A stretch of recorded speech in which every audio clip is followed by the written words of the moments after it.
Hello, Christian friends. Come on into Tuesday's lesson. Today we're studying the Sabbath and the law. Yes, we're still on the Sabbath. We're still on the Sabbath, and we're not coming off the Sabbath for a while. Can I tell you a story? There's a beautiful song I like very much.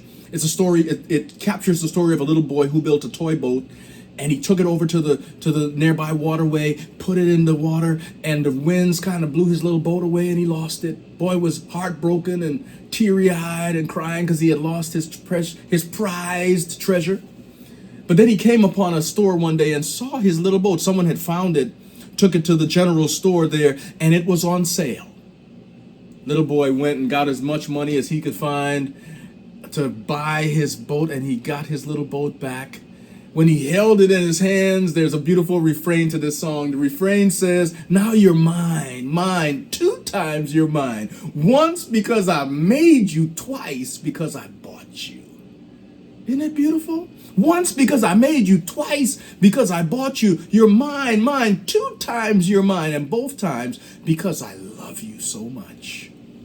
Beloved of God, that little song captures in microcosm the story of our God. He created us, and then he redeemed us. He created us, and then he bought us. He owns us twice, and both times because he loves us so much.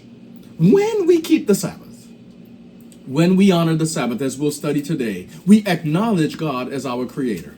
In fact, in Revelation chapter 14, you know the story, you know the verses very well. Revelation 14, 6 and 7, the Bible tells us that we ought to fear God and worship him because he is our creator. He made the heavens and the earth, the fountains of water.